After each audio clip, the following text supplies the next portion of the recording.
Hi guys, welcome to the beast couple. ये हूँ मैं चिराग और ये मेरी वाइफ कनिका। और जैसे कि आपको पिछली वीडियो में पता है कि हम पहुँचे हुए हैं मालदीव्स, जहाँ पे हमने आपको बताया था वहाँ के इमिग्रेशन प्रोसेस के बारे में। और आज हम आपको बताने वाले हैं कुछ ऐसी चीज़ें जो आपको मालदीव जाने से पहले ज़रूर पता होनी चाहिए। लेकिन इस इंट्रो के बाद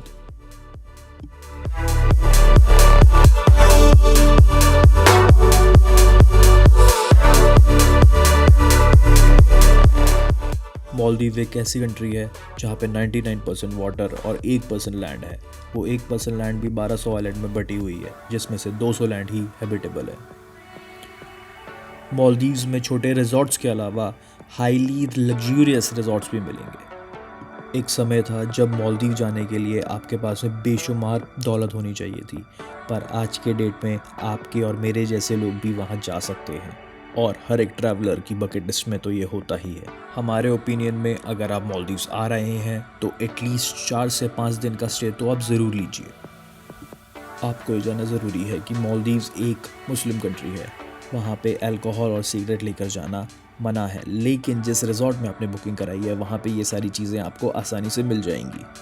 अब दोस्तों बात करते हैं मालदीव की ज्योग्राफी के बारे में। तो मालदीव बेसिकली बहुत सारे आइलैंड्स का क्लस्टर है, जिसमें आपको 2 टाइप के आइलैंड्स मिलेंगे। एक होगा प्राइवेट आइलैंड और एक होगा पब्लिक आइलैंड। अब प्राइवेट आइलैंड वो आइलैंड्स होते हैं जहाँ पे एक होटल ब्रांड ने मालदीव की सरकार से पूरा आइलैंड लीज पे ले लिया होता है। लेकिन पब्लिक आइलैंड वो आइलैंड होता है जहाँ पे बहुत सारे ब्रांड्स एक ही आइलैंड पे अपने होटल्स बनाते हैं। जी हाँ, मालदीव में आपको 2 टाइप के आइलैंड मिलेंगे, जिसमें से सबसे पहला है पब्लिक आइलैंड, या फिर जिनको हम लोकल आइलैंड के नाम से भी जानते हैं। यहाँ पे आपको अलग अलग ब्रांड्स के होटल, रिजॉर्ट्स और मालदीव की लोकल पब्लिक भी यहीं मिलेगी। मालदीव का सबसे बड़ा पब्लिक आइलैंड है माले सिटी।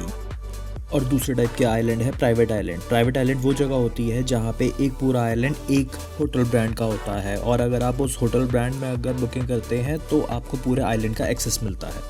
जब भी आप मालदीव्स आएंगे तो आपको इन्हीं दोनों आइलैंड में से कोई एक चूज़ करना होगा, और दोनों के एक्सपीरियंसेस बहुत अलग होते हैं। अगर आपका बजट कम है तो हमारा सजेशन रहेगा कि आप पब्लिक आइलैंड में अपना रिजॉर्ट बुक कीजिए। लेकिन अगर आप मालदीव के असली मज़े लेना चाहते हैं तो हमारा सजेशन रहेगा कि आप प्राइवेट आइलैंड में ही अपनी बुकिंग कराएं।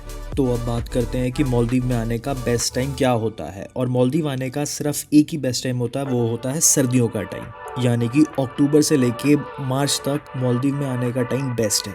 और इसी टाइम मालदीव के सारे होटल्स के प्राइस बहुत ज़्यादा हाई होते हैं, लेकिन मज़ा भी इसी टाइम पर आता है, क्योंकि इसके बाद में शुरू हो जाती हैं गर्मियाँ, जिनको हैंडल करना मालदीव में बहुत ज़्यादा मुश्किल हो जाता है। तो ये थी कुछ बातें जो आपको मालदीव जाने से पहले जाननी बहुत ज़्यादा ज़रूरी थी। अगली वीडियो में हम बात करेंगे मालदीव के ट्रांसपोर्टेशन सिस्टम के बारे में, जो आपको जानना बहुत ही ज़्यादा ज़रूरी है। तब तक के लिए प्लीज़ हमारे चैनल को सब्सक्राइब कीजिए। अगर आपको हमारी वीडियो पसंद आई तो हमारे चैनल को सब्सक्राइब कीजिए। एंड अनटिल नेक्स्ट टाइम, जय हिंद, जय भारत।